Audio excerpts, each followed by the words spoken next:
Self-driving cars have been all of the rage, while at least talking about them for in the last 4 or 5 years? Well, Lyft and Uber both had big projects when it came to self-driving cars, and both of them have changed their minds. We're going to talk about that. Good afternoon, everybody. Craig Peterson here. I've been out for the last couple of weeks. Sorry, I've been here on the weekends, and I'm here again today. We're going to talk about a lot of very interesting stuff that's going on. Hopefully, I can explain to you a little bit about the why. That helps you understand the how and what's going on. It's just become so crazy complex. That also gets into Lyft, this whole self-driving car thing, Uber. You've got every major player kind of in the world getting into this whole game, including, of course, Apple and Google. They both have big projects going on. GM, Ford, every major manufacturer. Fiat has an electric car, and of course, they've got aspirations. Hey, by the way, if you really want to cause some problems with Fiat-Chrysler's finances, buy one of their little electric cars, the little E500. I don't know if you've seen these little Fiats driving around. They're cool little cars, the type of thing you'd expect in a big city or maybe in Europe somewhere. Just these tiny things like the smart cars, only slightly bigger. Fiat loses $20,000 for every one of these $33,000 little cars you buy, electric cars. It only goes 87 miles on a charge. That's the killer, right? 87 miles. Are you kidding me? We'll talk more about this later on because there's some study information out now that talks about people that bought electric cars, how many went back to gas engines, and why. It's interesting when you get into the numbers. The people that are switching back, by the way, tend to be women more than men. But anyways, we'll get into that in a few minutes here.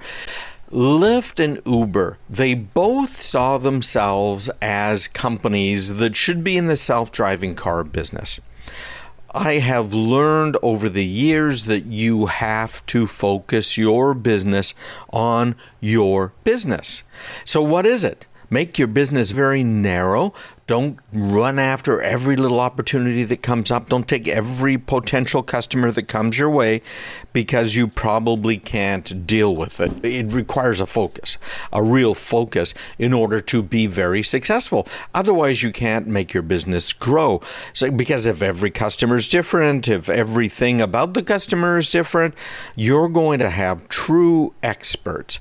That's the problem I've had over the years because I've always enjoyed a little bit of a change, a little bit of a difference. So we've helped all kinds of companies from multinationals with their cybersecurity all the way on down through little guys. And when you think about that, I've been crazy for all of these years, to quote Paul Simon. And my craziness has to do with the fact that they're entirely different beasts. So now we're putting together some standardized packages based on what we've been using and selling for more than 20 years now, just to make my life a little bit simpler so we can handle more clients because there's more and more of them that need it. So when we're looking at Uber and Lyft, how does it fit? What is Uber doing? What is Lyft doing? Really? What's the bottom line here? They're getting you from point A to point B. It's really that simple, isn't it? You want to get to a place. Now they've added some of these other features like the Uber Eats, where you can get Uber to go to a restaurant, pick up a meal, deliver the meal for you, then you're off and running. That's not bad, but it's still effectively the same business. When we're talking about autonomous vehicles, it's a completely different business. You're talking about major software development. Lyft looks like it's been spending about $100 million a year in order to try and develop self-driving cars. That's expensive. It sure is a lot different than managing people coming from point A to point B. I was out of state. I was down in Florida. Down in Florida, it's difficult to find a Lyft or an Uber driver because so many people are staying home. Why would I bother working when I'm making so much money on unemployment? right? Why would they? I'm not sure I could particularly blame them for not wanting to work. So Uber and Lyft are now saying, wait a minute, I got to find drivers. I've got to have people that are going to deliver food, that are going to take passengers from point A to point B. That's what they should be focusing on, isn't it? Making sure the driver's safe, making sure the passenger's safe. I'm not talking about these lockdown type restrictions. I'm talking about physically safe, because we've seen people attacked before. What happens if they're in a car accident? Do we have contact information for the passenger? Do we know they're in a car accident? Can we reasonably get an ambulance there, get treatment, get the police, whatever needs to happen? There's a lot of things you have to worry about. Background checks for the drivers, maybe background checks for the passengers. You've got to collect the money. Maybe you want to put in an override system where people who refer another Lyft driver are going to be able to get a bit of an override on them, make a few extra bucks, make it worth their while to refer a driver. Then you've got all of the streets, the street maps in every city, in every town. How far should you be going as a business like Uber or Lyft? Is your business mapping? Is your business autonomous vehicles? No, of course not. So I think they're smart in getting out of this business, but I want to mention a couple of things about why I think they got in the business in the first place. GM and Ford, probably Chrysler's, have said that they are thinking the vehicle of the future isn't going to be something you buy. You're not going to go out and buy a car, because they're looking at it and saying, let me see, what do you want? I want to get to the train station in the morning, or I want to get to work in the morning, or I might want to have some food delivered to me, or I might want to run to the grocery store. First of all, grocery stores and food delivery can both be done by Uber or Lyft, but getting you from A to B, they're looking and saying, we make the cars, we make the autonomous systems. Why don't we provide vehicles when people need them? So it can take your kid to school in the morning. It can go 5 different directions, because you can have 5 different cars. Maybe you need 5 cars this morning because you've got 4 kids and you and your wife, and you're all going different places. Here come the cars. They're all scheduled the day before, week before, however you do it. On Tuesday, all of the cars show up. They take you to where you want to go. That's the business model that the major car manufacturers are looking at. I think it makes a lot of sense. You don't necessarily need a pickup truck all of the time, but I sure need one when I got to get those sheets of plywood and go here, go there, do things. Frankly, Home Depot and Lowe's are both looking at it, saying we have rental trucks. Maybe they will have some of these in their fleet.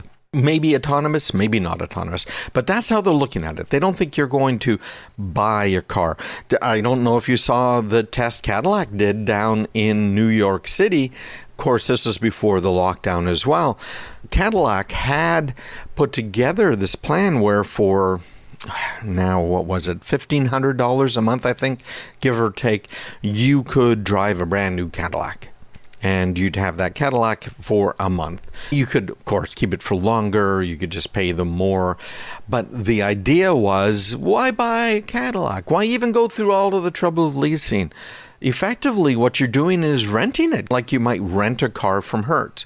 In the future, they don't even think you're going to do that. It's, hey, I want a black car to pick me up from 123 Wall Street and take me to Park Avenue. That, I think, makes a lot of sense. So Uber and Lyft are both looking at this plan and saying, whoa, wait a minute here.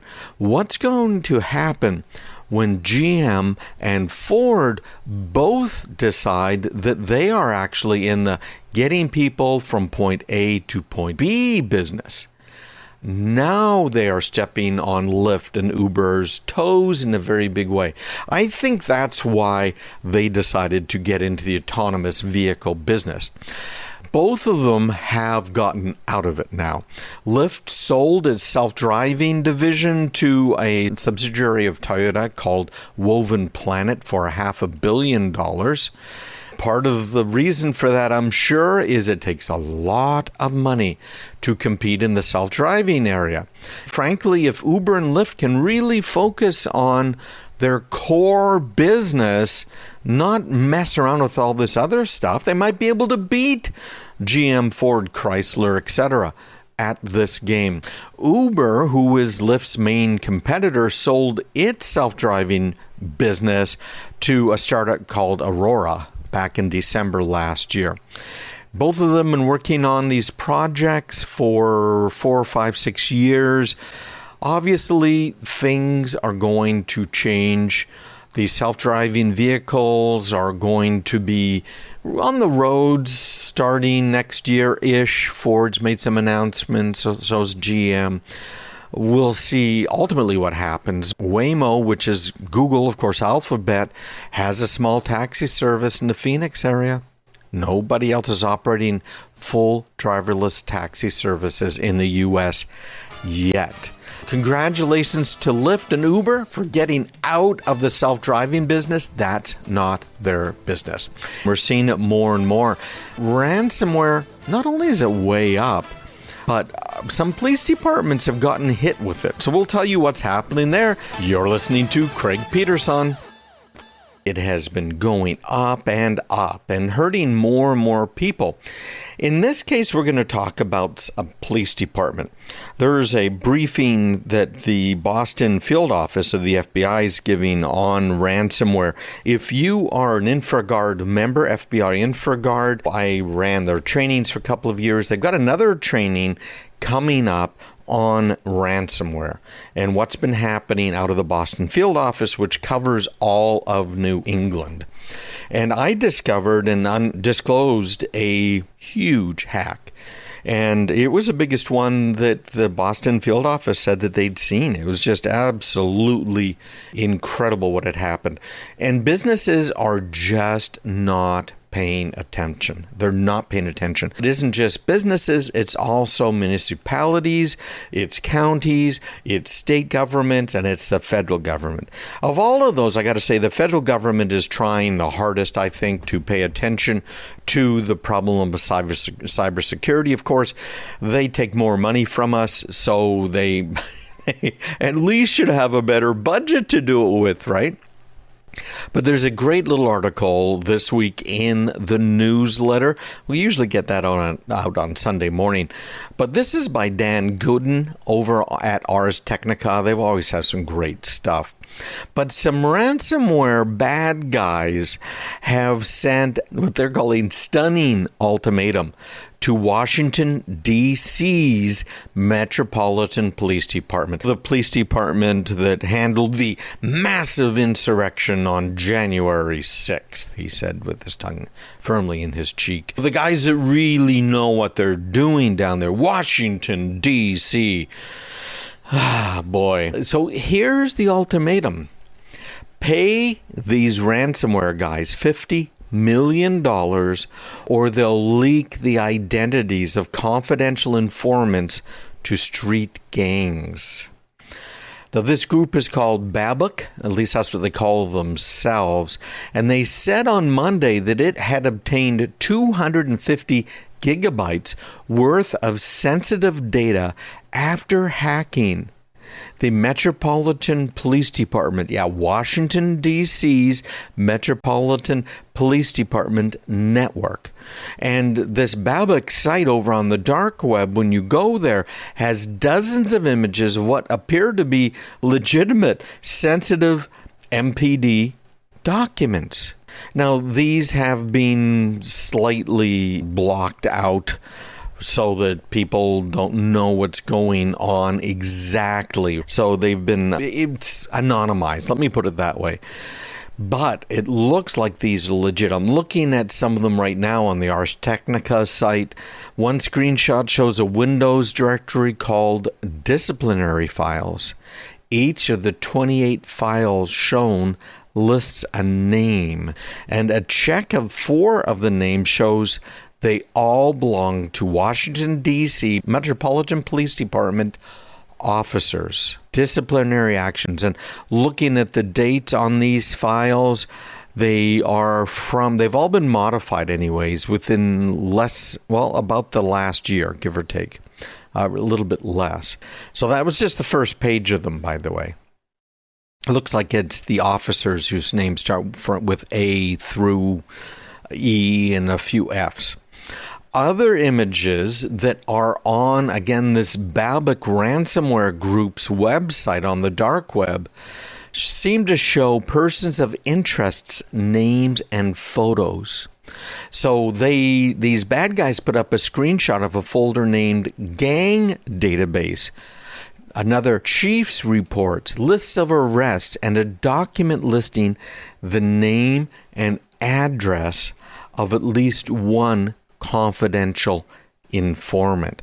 So it's got the date it was entered, closed, the person's name, position, sex, race, date of birth, social security number, mailing address, email, phone number. Yeah, the informant, okay? So they said, we advise, now there's spelling errors in this, there are grammatical errors in this, which is expected. We advise you to contact us as soon as possible to prevent leakage. This is, again, on their dark web website. Quote, if no response is received within 3 days, we will start to contact gangs in order to drain the informants. In other words, to let the gangs know who the squealers are, the informants within the gangs. Now, this is classic. This next one, just absolutely classic. Washington, D.C.'s this is again Metropolitan Police Department's Public Information Officer Hugh Carew wrote in an email, we are aware of unauthorized access on our server. While we determine the full impact and continue to review activity, we have engaged the FBI to fully investigate this matter. So he didn't answer specific questions about what details. But here's the classic part of this. I bet you dollars for donuts that they don't have the proper security in place. If you are a city or a county, you have rules which are called CJIS, which is the criminal justice, I think, information system rules for your securing of data. And it has to do with the networks, how they cannot be connected and can only be connected in certain ways and what you have to do. And you have to, included in all of this, log everything. What do you want to bet? They didn't log everything. So they're calling in the FBI. And we've done that too. We've done that when, again, we're not mandated reporters. If we see something suspicious, we call up the client, whether it's a city, a county, a state, a business, a DOD contractor, or dentist's office. And we say, we found an indication, or multiple usually, indications of compromise, which means these things make it look like someone got into your systems. We then say, this is not what we do here. This is a law enforcement issue, and we think that you should bring in the FBI. And then they can talk to the FBI. We can work with the FBI to really figure things out. So the FBI can do the forensic work and make sure they capture everything they need to capture and how it needs to be captured, et cetera, et cetera. It's amazing what's happening. They are looking into this. I'm sure the FBI is involved. Most recently, when we've had reports where we brought in law enforcement, we worked directly with the FBI, with their data security, information security teams. And it's just amazing. People were not maintaining good cyber hygiene. In this case, Washington, D.C.'s Metropolitan Police Department almost certainly was hacked by these hackers. They admit, the MPD, that something happened. I bet you they don't know what happened. They probably broke these CJIS rules that every city, state, and town and county has to comply with. It's absolutely amazing. And of course, you remember now, they've got this dual revenue model when it comes to ransomware. Pay up now or pay up later. We will extort money from you either way. It's amazing. Amazing. Apparently, this is a Russian group. Who knows who exactly it is? Is it sponsored by the Russian government or not? We really don't know. Cloud is a sensitive topic with me, and it always has been. It holds a lot of promise. And the biggest promise to most businesses was, hey, use cloud services. It'll save you money. And of course, they have used cloud services. And in some cases, it saved them money. Frankly, it's rare that it saves them money. It really depends on a lot of things. But if you're using a service like Amazon's cloud services, now I'm speaking in generalities here, but it's probably going to cost you more than running your own server. Why do a lot of companies use cloud services when it comes to general computing? Now, I understand. Why would you use Microsoft's, what is called Microsoft 360? Well, it's because Microsoft is going to maintain it. They're going to patch it. I don't have to run a server. I don't have to worry about any of that stuff. Okay, I get that one. How about Salesforce.com? I don't use Salesforce. I use an alternative, but I can see why you'd want to use that. Unfortunately, in both cases, those services have been hacked and companies' data has been stolen. And you got to remember, too, that you still bear responsibility for that lost or stolen data, even though you didn't lose or steal it. So keep that in mind if you're a business. Now, when you are moving on to what are called containers, the whole world shifts. Here's what's happening and been happening in computers over the last few years. Something called containers. When I first heard about containers, I was thinking about these data centers that they put into shipping containers. So you get a 20-foot or 40-foot shipping container, and all you do is plug in power and internet, and it's off and running. It has racks of computers inside. It has all the cooling systems, all the power regulation systems like UPSs, etc. It's got the fans in there to keep the air moving. It's got the tape drives to do the backups, all of this stuff. It's right there. So that's how I always thought of containers. That's not the case so much anymore. Those containers still exist. Some of them are used by Microsoft and Amazon still.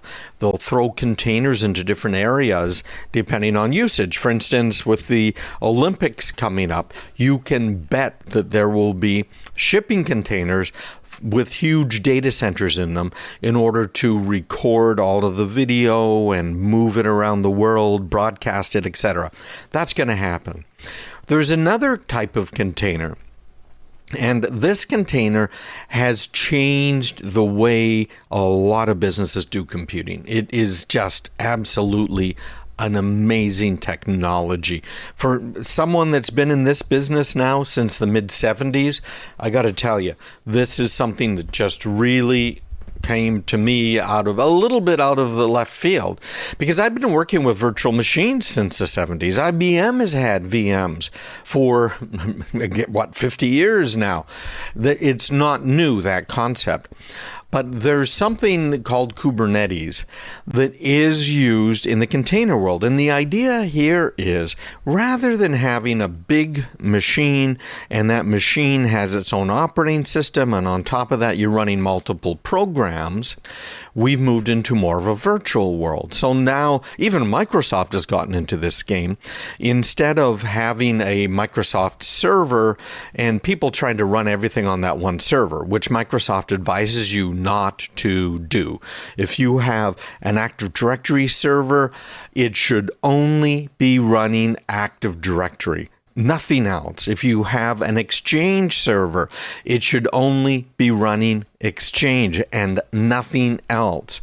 And the same thing's true for the other major Microsoft servers. But what a lot of companies have done is they have one piece of hardware, and on that they've got the one Microsoft server operating system, and inside that they're running Exchange and Active Directory and who knows what else. A whole bunch of other stuff, right? People put QuickBooks on these things, etc.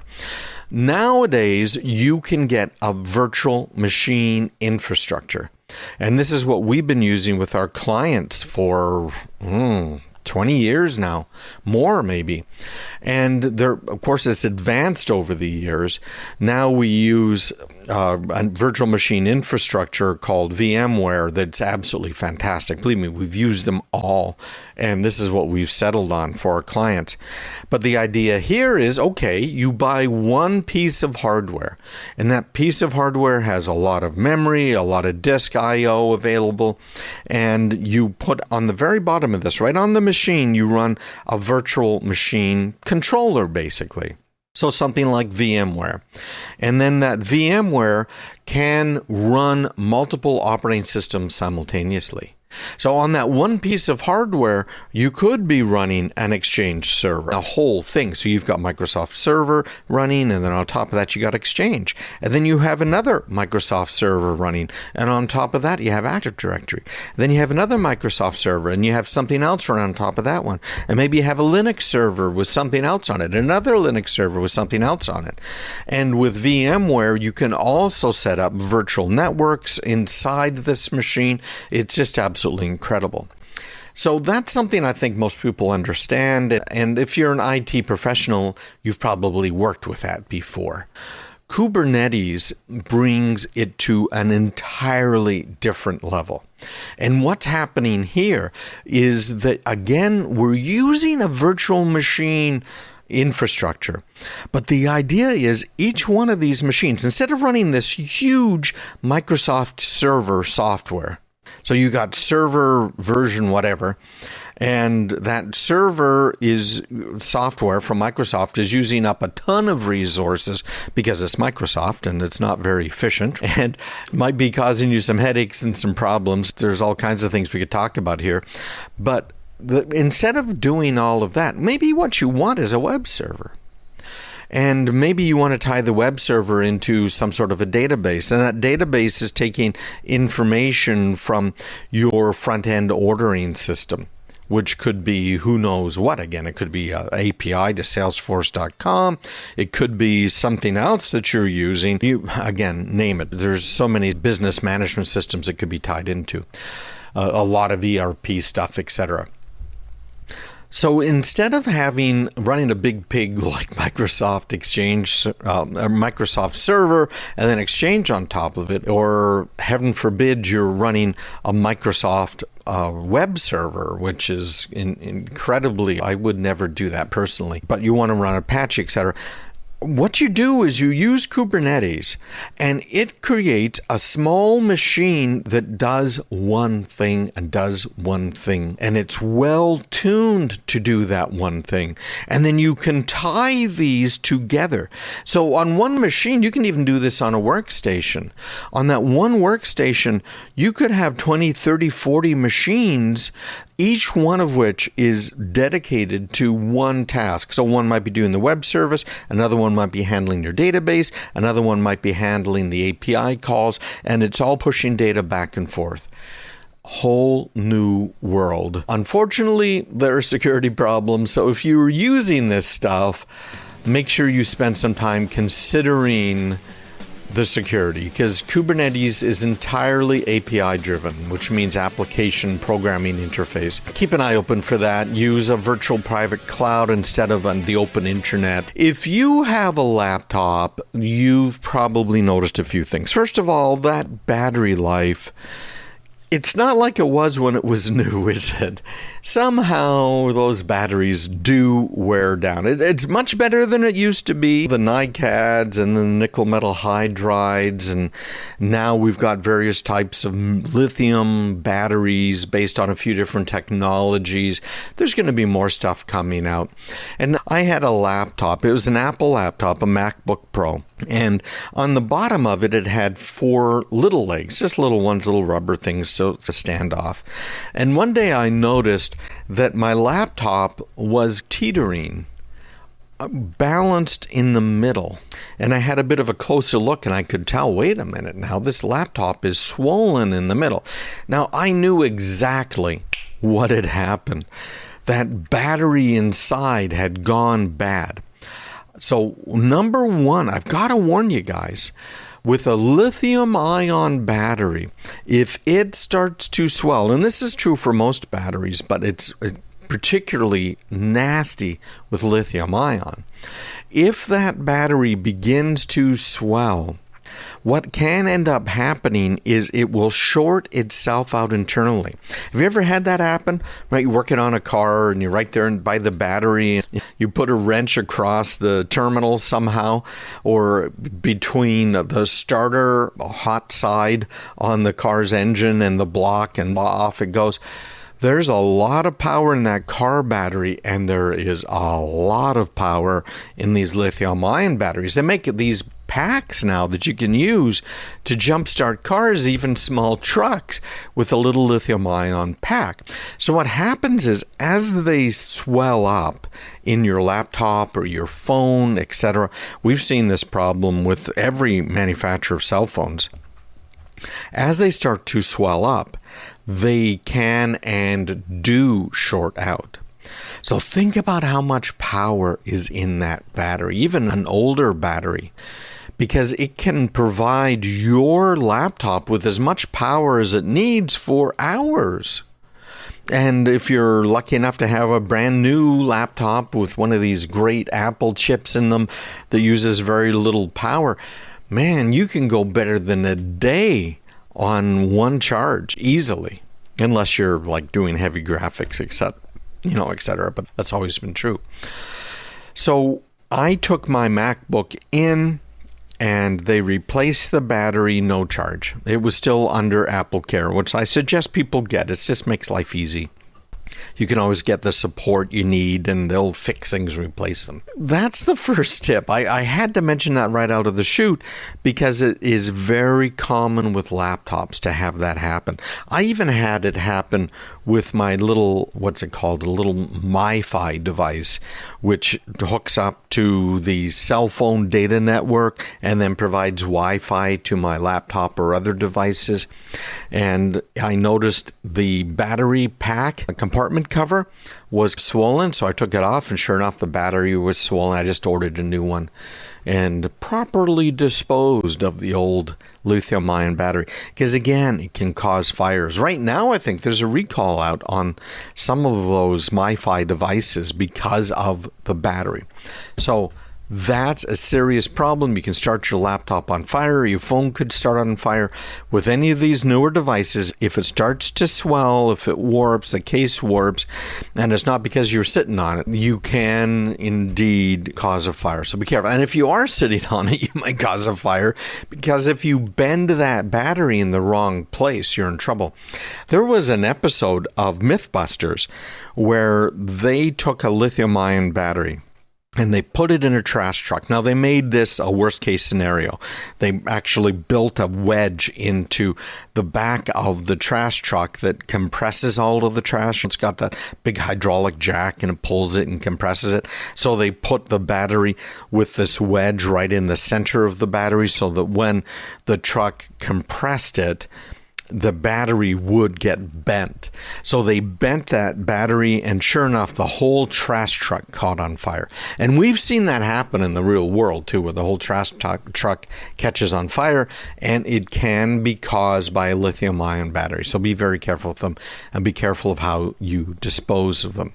So let's get into some other things that you probably want to pay some attention to. First of all, there are a couple of programs you might want to have a look at. First off is Microsoft Safety Scanner. And they've got a page online. You can find it at docs.microsoft.com, as in documents. docs.microsoft.com. It's called Microsoft Safety Scanner. They have a 32-bit version and a 64-bit version, depending on which version of Windows you have, what you're running.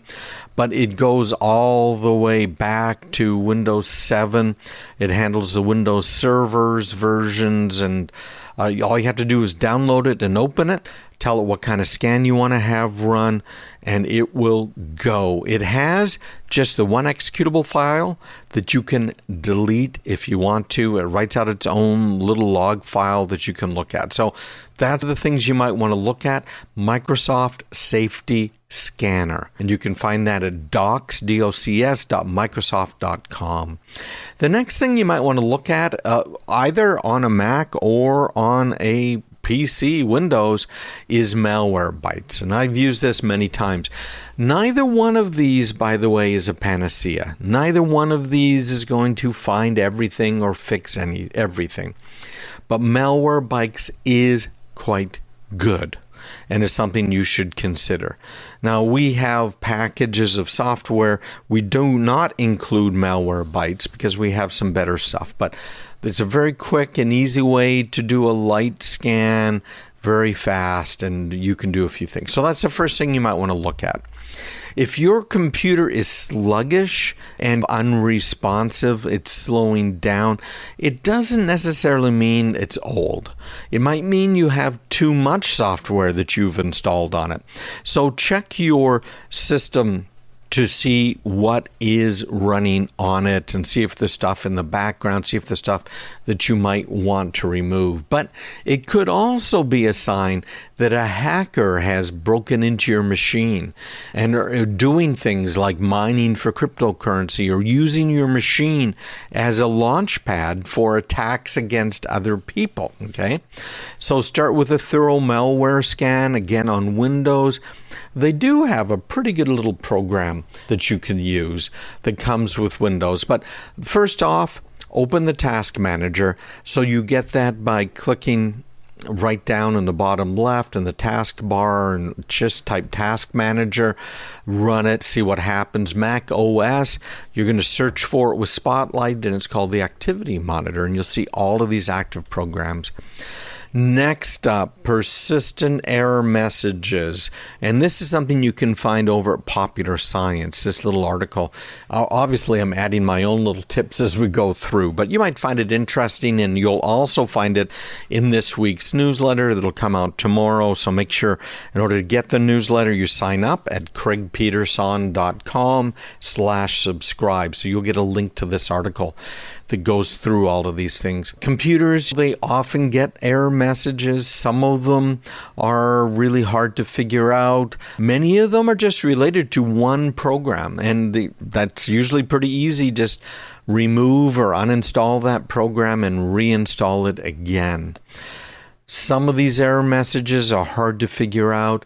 You can go and search for them. Now, I do not recommend Google for most searches, but when I use DuckDuckGo, but what you might want to do here is use Google, type in the exact error message that you're getting, and see if you've got a result.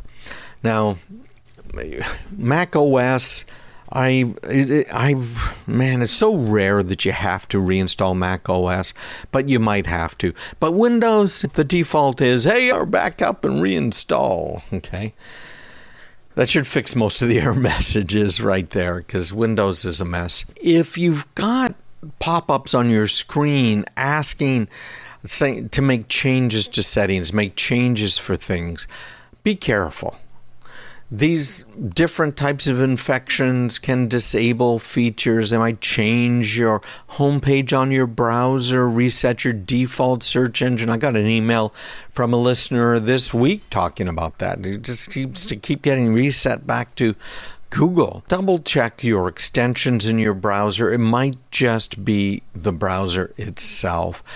Can also be viruses, can also be a hack. But roll back the changes, any changes that you've made. Put your browser's homepage back to the original one. Make sure you run, again, the built-in tools there on Windows. Web pop-ups, same type of thing. Find a list of browser extensions you've installed. So if you're using Chrome, they sit under the More Tools entry.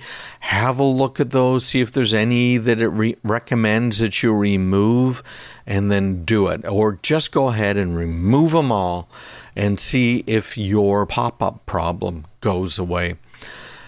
There's also the problem of strange noises, and this can be a problem that only the owner of the computer really notices because you're used to what the computer should sound like.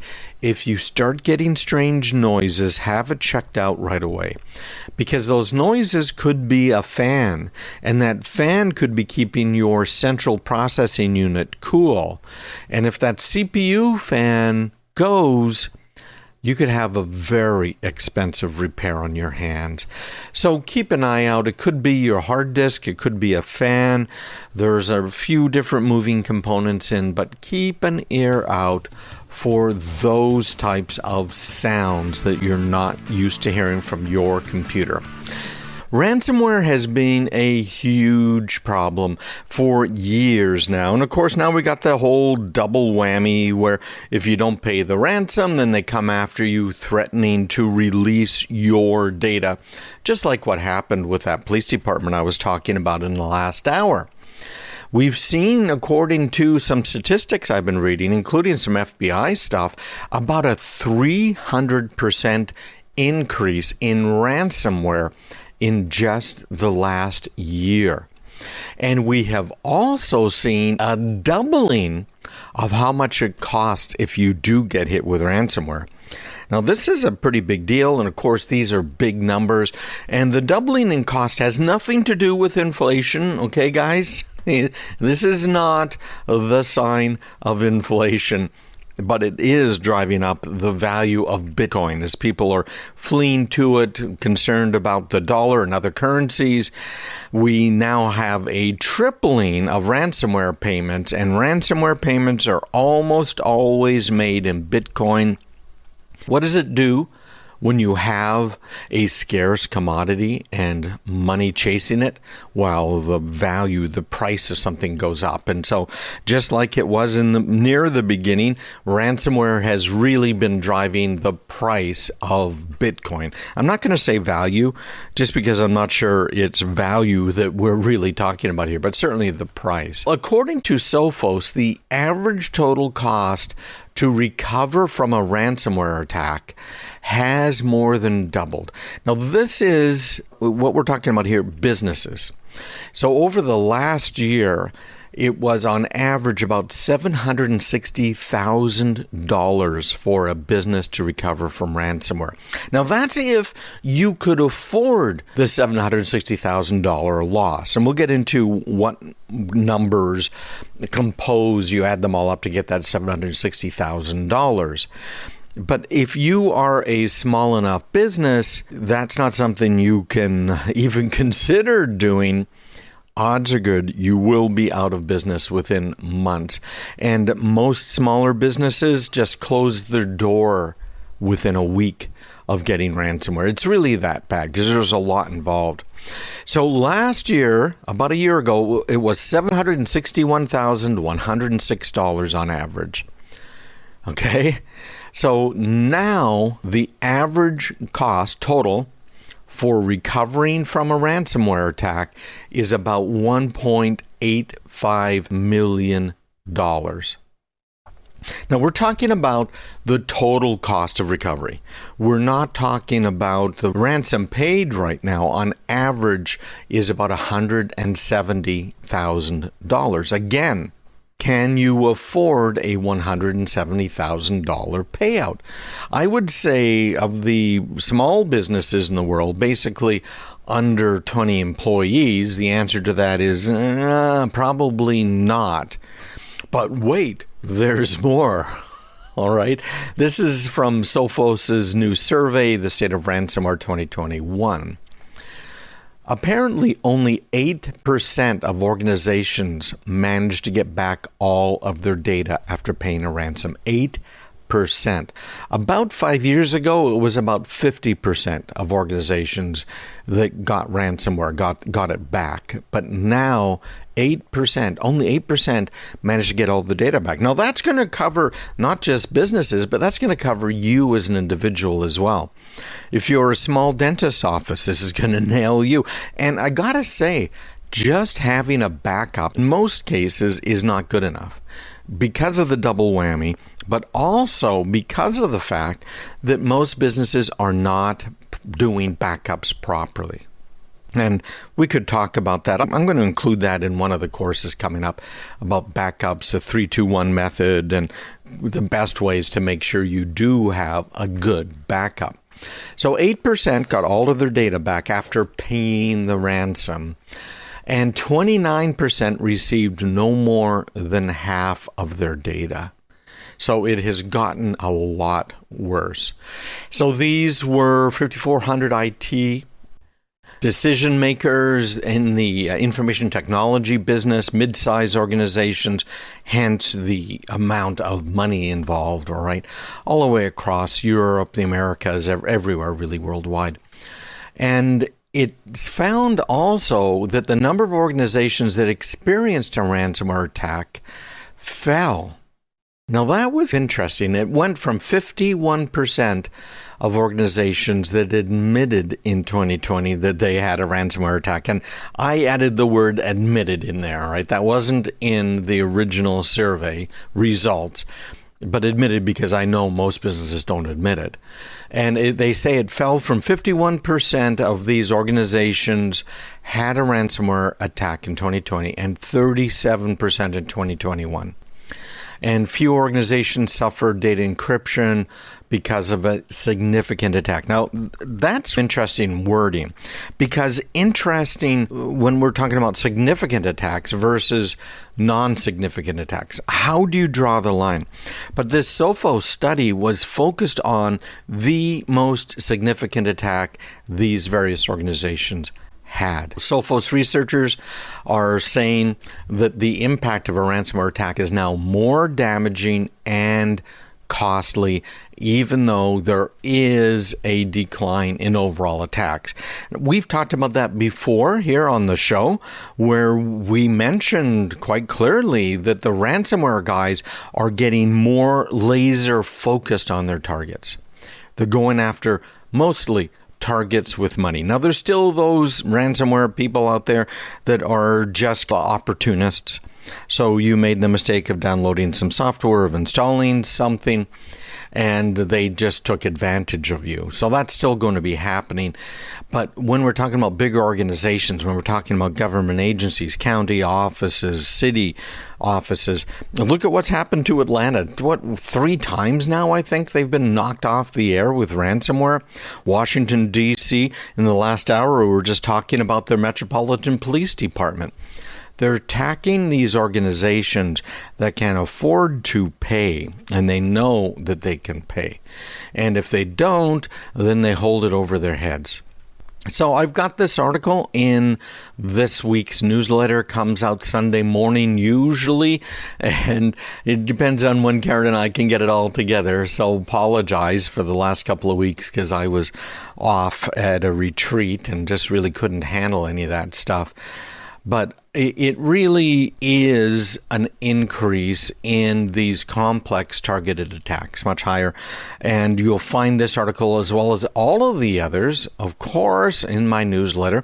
If you don't get the newsletter right now, make sure you just take a minute and sign up, because there's information for you as an employee in a business, for you as a business owner. There's information in there for home users as well, because almost everything we talk about when it comes to businesses also applies to home users. Now, I'm going to be doing something different in the weeks to come. I'm hoping to start this next week. We'll see how the week kind of fleshes out. But the idea for this next week is I am going to start doing, or releasing soon, but putting together these short training segments. And each one of them is going to be on a very narrow topic, because most people, they want 5 to 7 minutes worth of content. So I'm going to get very narrow. So for instance, if we're talking about backups, I'm going to get really narrow on one part of backups. And I'm going to post them everywhere, because we've got to get more people following the podcast. I'm also, you might have noticed, putting the podcast together as a 1 hour, well, actually it's closer to about 80 minutes podcast every week. And it is going up on my YouTube channel. So you'll find it on YouTube. You'll find it on my Facebook page. I have a Craig Peterson group over there on Facebook. I'm also putting it up on LinkedIn. It's going in my Craig Peterson Twitter channel. It's going up all over the place. And the idea here is to help you guys understand things better. This is for everyone and everyone. Then I'm going to start doing something else as well.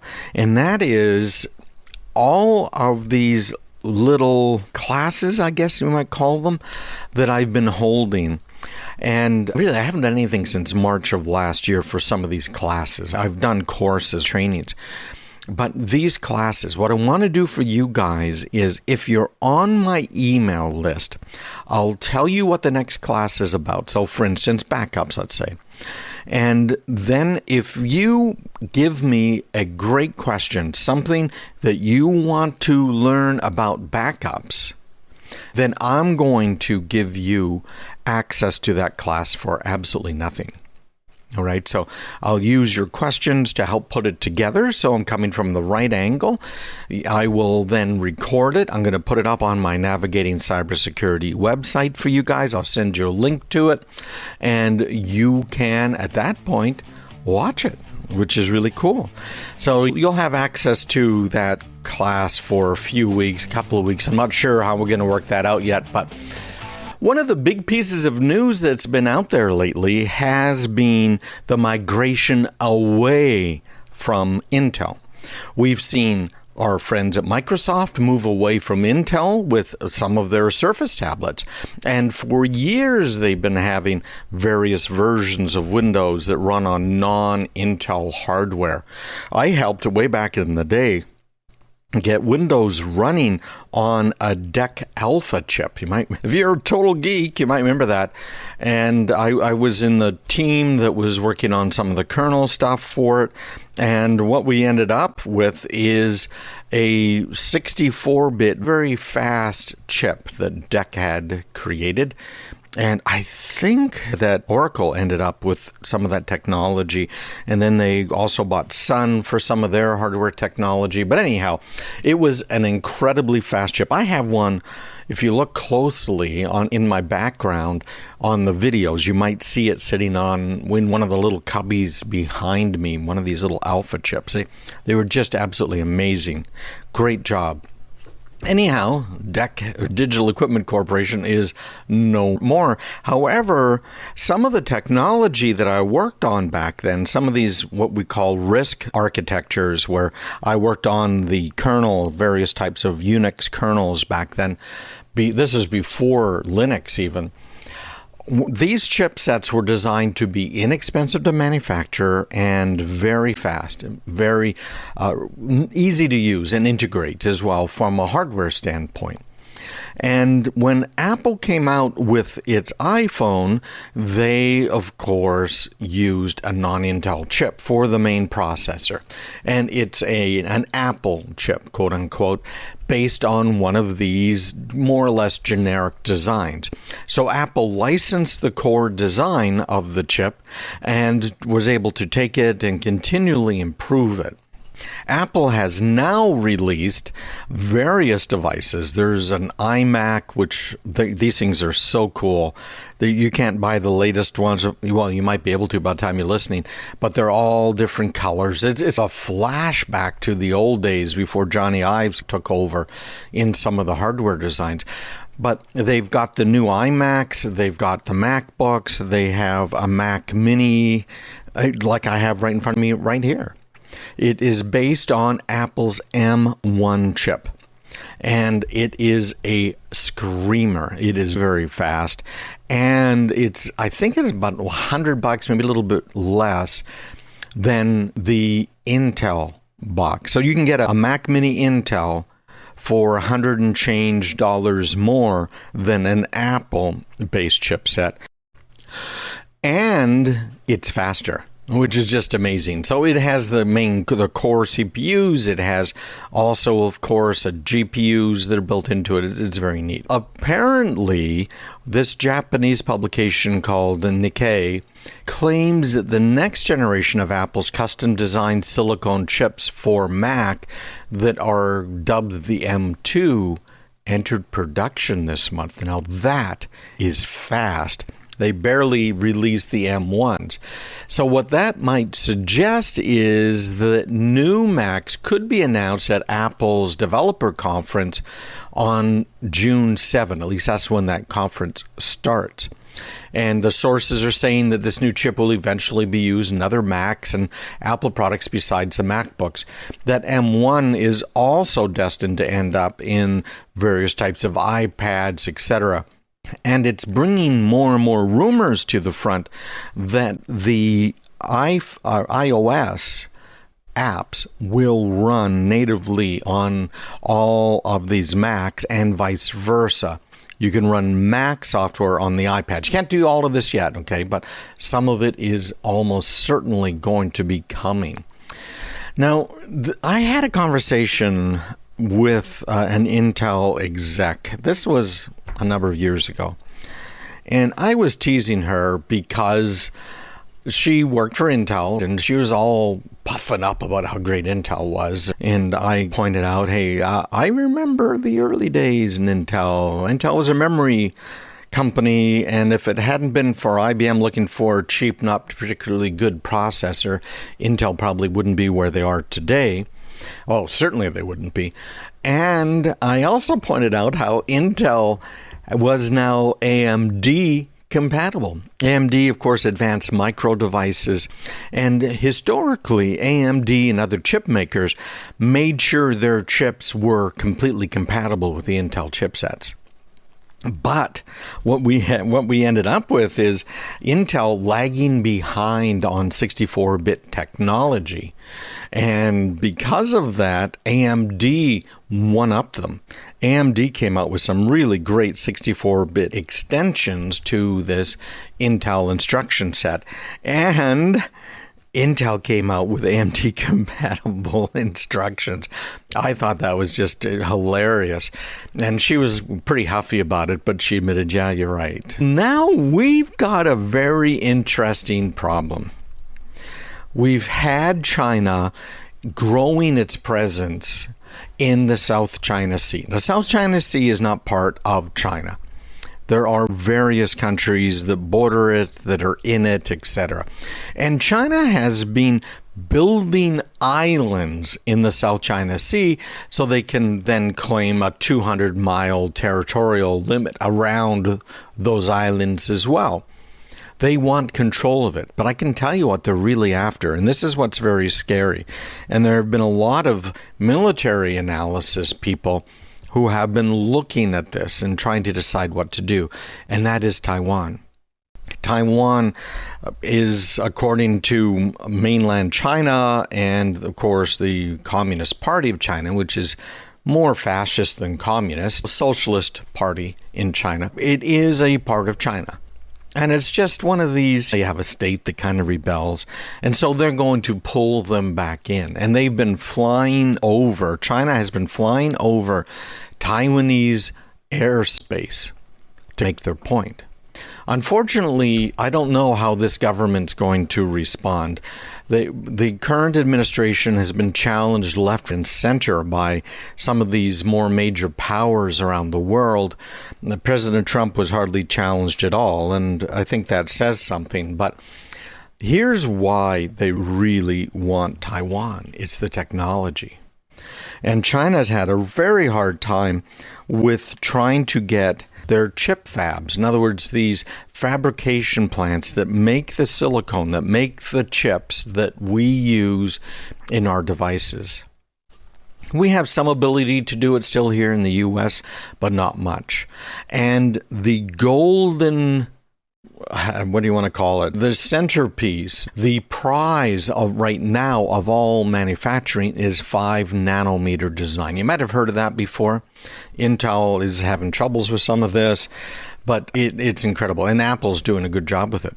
While Taiwan semiconductor manufacturing provides this 5 nanometer design technology for making chips to Apple and many others. So if China can get its hands on Taiwan, which it really wants, they are going to be able to manufacture chips that we don't want them to have and have a real leg up. So, man, we may get into a kinetic war over Taiwan, and now you know why. Hey, if you're not on my email list, make sure you get on that newsletter right away. Emotet is a huge problem. At least It was a huge problem. It turns out that this bot was able to harvest 4.3 million email addresses. Now, that's not a ton of email addresses in today's language, because there are billions of email addresses floating around there in the dark web. But Emotet was used as a basis for ransomware and spreading ransomware. And it was really nasty stuff. Emotet would get onto your machine, and once it was on the machine, it would start trying to brute force crack your passwords on your machine. It would try and spread to other machines on your network. So in a business, of course, that means all of the other machines in the business might well get attacked by, maybe even compromised by Emotet. Same thing is true in your home, and the machines that you had at home you're using for the office, well, they could get cross-infected from your kid's machine. And all your kid had to do, or you had to do, is open a piece of email, because Emotet also distributed the ransomware via email phishing. It was sending malware-filled spam to all of the email addresses they could get their hands on. This is what Europol said was the world's most dangerous botnet, and been plaguing the internet, as I mentioned, since 2014. A botnet is where someone, typically a bad guy, has taken control of a number of computers. So they took control of your home computer, right? Some Windows computer, whatever it might be. And now they installed a command and control system on it so that they could command your computer to do things for them. Nowadays, you might see botnets being used to mine cryptocurrency, so your machine gets really slow, like I mentioned in the first hour today about problems you might be having with your laptop. Much the same applies to your mobile devices, to your smartphones as well. And particularly Android's been hit very hard by some of this stuff. Again, Apple's able to keep up on it, and we've discussed this enough times in the past. But what's happened here now is they have been able to stop it. Yeah. In January this year, law enforcement in the Netherlands was able to take control of Emotet's key domains. Again, Emotet is a botnet, among other things.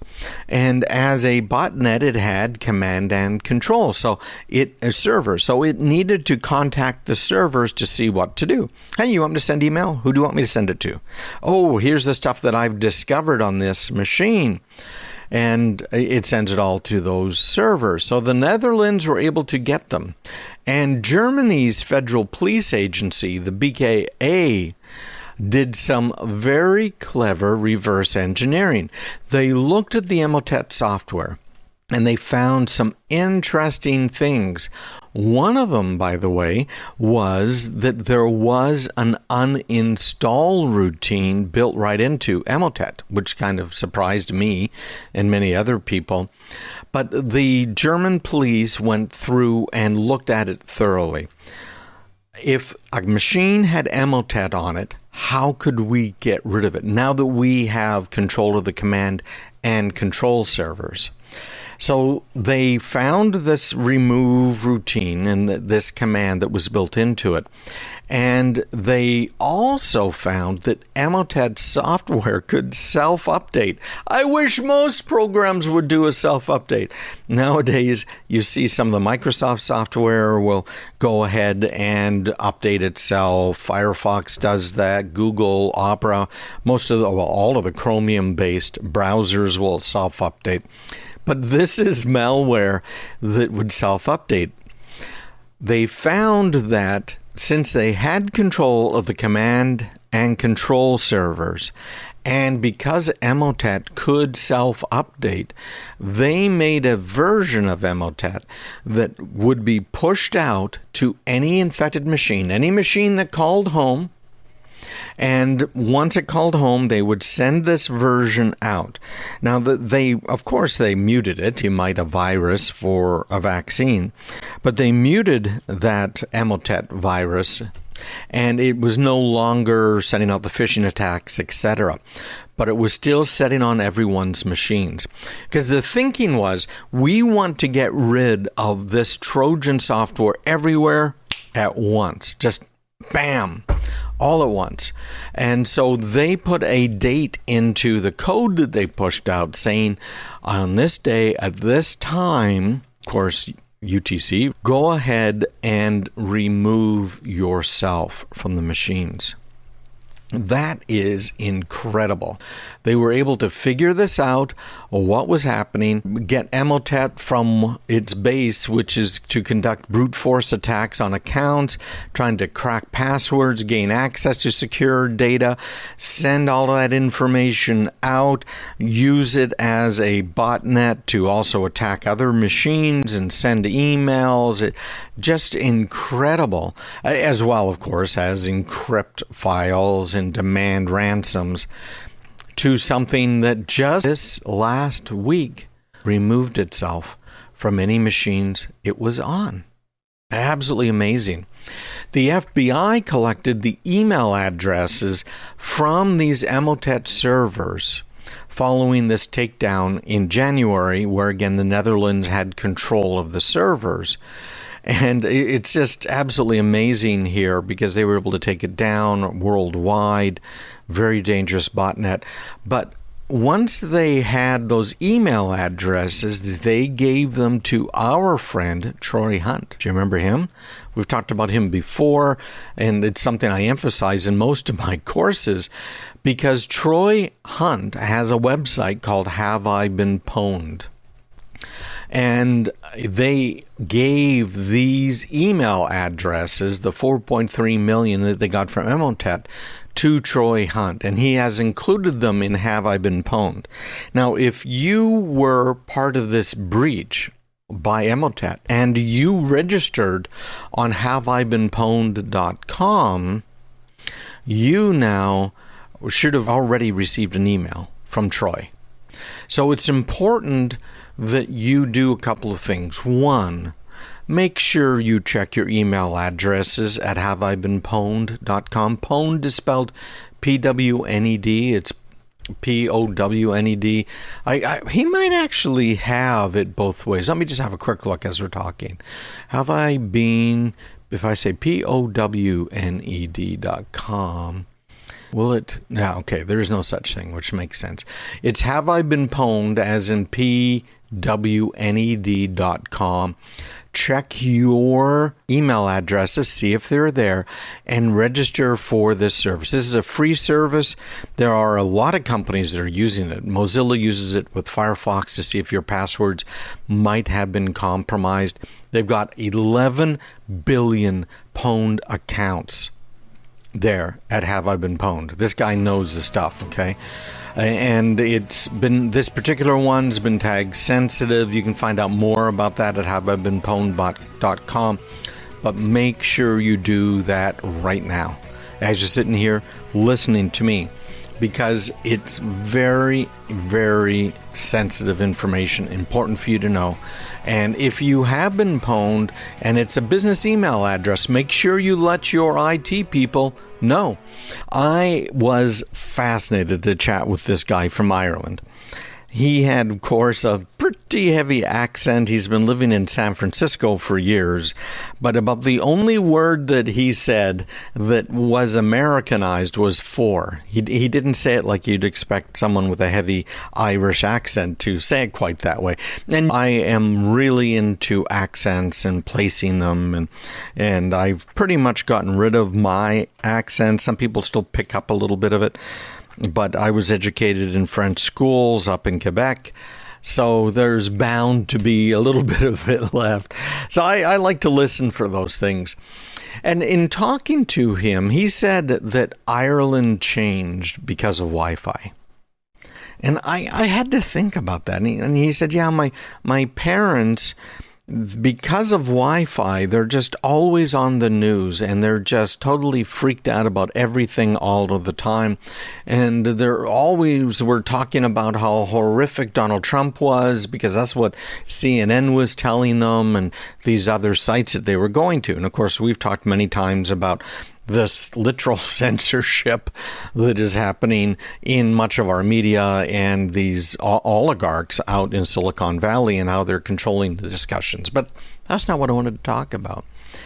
He was referring to Wi-Fi. He was saying Wi-Fi is what's changed Ireland, Wi-Fi. And I'm trying to figure out, what does he mean? And then I remembered another friend of mine who's from Ireland. His name's Des. And Des also was continually talking about Wi-Fi. And then I finally put two and two together, sometimes a little dense, and two and two equaled Wi-Fi as the internet. So when he was talking about Wi-Fi, he wasn't really talking about Wi-Fi. When I'm thinking about Wi-Fi, I'm thinking about Wi-Fi 5, Wi-Fi 6, the older protocols, right? G, A, some of them, man, it goes way back, A, B, G. Anyhow, that's what I think of. I think of the literal in-the-air Wi-Fi that's using radio waves in order to connect, right? Beacons and everything else. And maybe that comes from my having a ham radio background, having an advanced class ham radio license. I don't know. At any rate, Wi-Fi is the internet, at least in his mind. And also, apparently, the minds of his parents. I said all of that because I want to talk about SpaceX. SpaceX has already won a battle you may not even be aware of. You and I, when we have internet, where are we getting it? Most of us get it from the cable company or from the phone company, almost everybody. With 5G, we're hoping, well, maybe the costs will go down and the speeds are going up, and we'll be able to get our internet from the phone company just like we have cell service. And that is going to happen in some areas, some communities. But how about all of our rural communities in Maine, New Hampshire, Vermont, North Dakota, South Dakota, Wyoming, Montana, Idaho, and then all the way down south? There is a lot of territory that is not covered well by 5G. Yeah, you see the maps from T-Mobile and from Verizon, but remember, or maybe you don't know, so I'm not going to say remember, but you have to know that those maps are just based on a mathematical formula. So just because an area is red does not mean that you have coverage there, 5G or otherwise. And you've probably found that before too. I know I did. I looked at a coverage map and sure enough, bam, right there in the middle of all of that red was my house. And yet I had no cell signal. Really upset me. And the FCC was trying to fix that out. Ajit Pitt, the head of the FCC, he was appointed by President Trump, and he had put some rules in place that made those maps a lot more reasonable. But we're still talking about the majority of the landmass of the United States, vast majority, not being able to get good 5G signals. Am I good in many cases? So SpaceX has been going after those people. I announced it months ago when it was first available, this beta test they were doing for what they call their Starlink satellite service. Now, this is a satellite service unlike any you've seen before. It isn't putting up a dish for your television, and you got to make sure it's aimed the right direction, and hopefully it's not raining or snowing heavily because you're going to lose your television. You guys had those types of problems before? They happen all of the time. And then, of course, you have summertime with the green attenuators, those leaves on the trees and other green things that absorb some of those radio frequencies. So your satellite dish works better in the winter than it does in summer. That's why you probably have some leaves or other greenery that's in the way. SpaceX has already launched a small, pretty large, frankly, whole set of satellites, broadband satellites. And they call these constellations when you have a whole bunch of them together. And then in 2018, SpaceX got FCC approval to launch 4,400 satellites. And that permission and that license specifies, okay, you have to be so far from the Earth. It was about 1,100 kilometers to 1,300 kilometers above the Earth. And then the FCC gave SpaceX permission to use a lower altitude for more than 1,500 of those satellites. Now, the idea behind this is the closer the satellites can be to the ground, the less distance the signal has to travel. So some of the problems people have been having, not enough bandwidth maybe, although the majority of them are reporting 100 megabits down, which is just incredible. And also the delay, and that gets to be a problem when you're speaking to someone, you've got 100 milliseconds up, 100 milliseconds down. That is noticeable when you're in the middle of a conversation. So the SpaceX guys went ahead and petitioned the FCC again, and they got an order that granted SpaceX's additional license change request. So the altitude for all 3,000-ish of the satellites can now drop their orbit basically in half, in about the 550 kilometer range.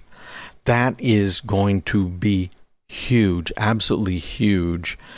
And obviously opposition from all of the companies competing against them, Viasat, Hughes, Dish Network, OneWeb, and Amazon has another one called Cupier, and they are all saying you can't do that, it's just not fair. But this is fantastic here because according to the FCC's statement, they said, based on our review, we agree with SpaceX that the modification will improve the experience for users of the SpaceX service, including in often underserved polar regions. We conclude that the lower elevation angle of its Earth station antennas and lower altitude of its satellites enables a better user experience by improving speeds and latency. Now, I don't want to go into a whole lot of detail, but man, oh man, this is huge.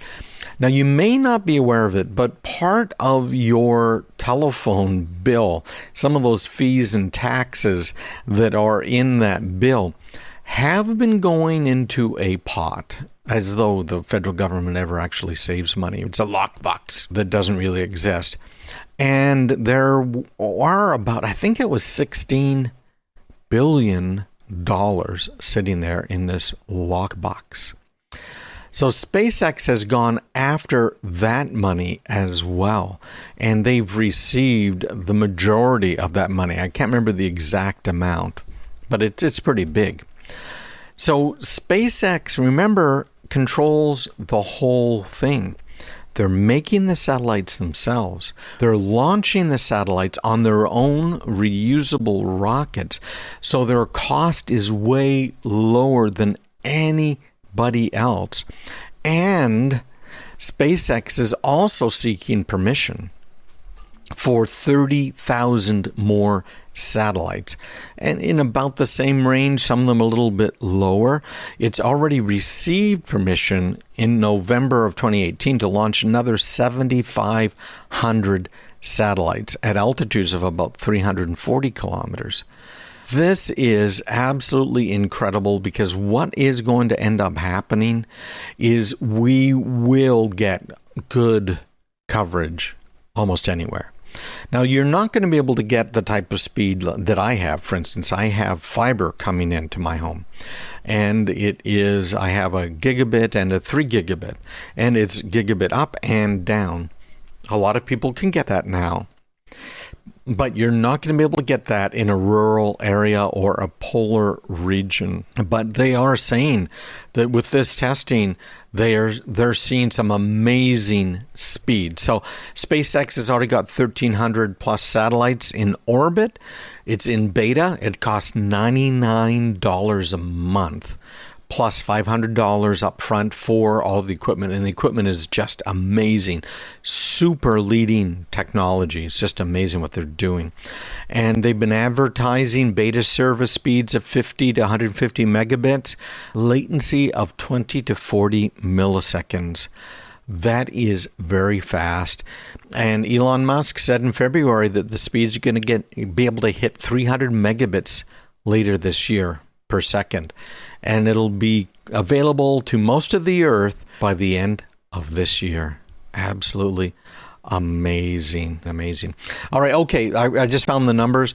They've been granted 885 million, not the billions, over 10 years in rural broadband funding. So there's hope for all of us by the end of this year. Yay, SpaceX. Take care, everybody. Make sure you're getting my newsletter so you can get everything today and what we talk about every week, craigpeterson.com/subscribe. Take care, everybody.